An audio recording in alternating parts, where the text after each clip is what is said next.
qual que vai ser esse primeiro personagem do vídeo de hoje? Barrabás. Então, vamos ver o que o texto tem a nos dizer sobre esse personagem. Eu estou construindo uma playlist aqui no canal de personagens bíblicos. Eu me interesso pela biografia desses muitos personagens que existem na Bíblia. E eu estou utilizando o seguinte livro-texto que está me ajudando na construção desta playlist. Todos os personagens da Bíblia de A a Z, lembrando que esta é uma playlist de introdução apenas. Todos estes vídeos são apenas uma breve introdução. São vídeos bem rápidos, né? Então vamos lá. O personagem de hoje, Barrabás. Conhecemos, bom, antes de ver o texto em si, deixa eu ver se eu consigo lembrar quem é o Barrabás. O Barrabás, pelo que eu lembro, é aquele criminoso ali do período de Cristo, que ele foi, que ele também estava sendo condenado, pelo que eu lembro, ele foi trocado ou deixou de ser condenado, algo assim. Vamos ver se eu estou certo, né? Conhecemos pouco sobre Barrabás, o criminoso de quem Jesus tomou o lugar ao ser condenado à crucificação. Então, realmente foi um criminoso que Jesus entrou no lugar. E isso é bastante simbólico, inclusive, né? Seu nome quer dizer filho do Pai Mestre. E os textos mais antigos identificam seu nome como Jesus e Yeshua, bem comum naquela época. Então esse nome Jesus aí era bastante comum, né? Mateus diz que ele é um prisioneiro muito conhecido, mas não menciona qual foi o seu crime. Marcos e Lucas o identificam como um insurgente e assassino. Nesse período aqui, da época de Cristo, os judeus eles se revoltaram, e depois de Jesus principalmente, várias revoltas judaicas aconteceram, né? Então era bastante comum que houvessem pessoas assim, insurgentes contra o Império Romano. Talvez Barrabás tenha sido um desses. João diz que ele era um bandido. Pode ser que ele tenha sido também outra coisa a não ser um insurgente. Um pouco antes do julgamento de Jesus, houve uma insurreição e um tumulto em que vários romanos foram mortos, olha só o que eu disse, em um aqueduto de Jerusalém. Barrabás, sem sombra de dúvida, estava envolvido nessa rebelião, e como o povo da cidade o conhecia muito bem, ele provavelmente deveria ser o líder dos rebeldes. Marcos nos diz que na Judéia era costume soltar um prisioneiro na Páscoa. Os outros 3 evangelhos não relatam nada sobre esse costume, mas parecem pressupô-lo tacitamente. Não há registro em outros textos, exceto na Bíblia, sobre esse costume da Judéia. Mas tradições similares são registradas em outras províncias romanas, portanto, é razoável assumir que essa tradição também era respeitada na Judéia. Barrabás era provavelmente um líder sicário, que carrega uma espada, entre aspas, um fanático da facção do grupo revolucionário dos Zelotes.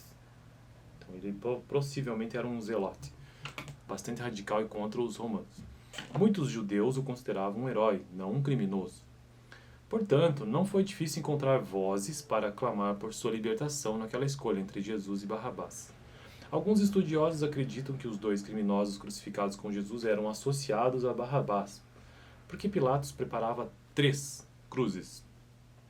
É provável que fossem saqueadores capturados na revolta no aqueduto. E aí tem uma nota de rodapé sobre isso, sobre a revolta no aqueduto, vamos ver. João simplesmente refere-se a 2 outros crucificados com Jesus e Lucas os chama criminosos. Marcos e Mateus os chamam ladrões, mas o termo em grego também quer dizer pirata ou saqueador. A crucificação era geralmente usada apenas para os escravos, assassinos e traidores, não para simples ladrões, então eles não eram mesmo simples ladrões.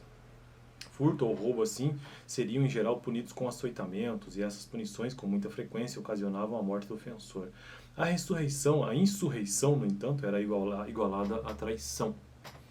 Portanto, era uma ofensa passível de ser punida com a crucificação. Jesus foi crucificado por insurreição, com a alegação de que ele afirmara que seria o rei dos judeus.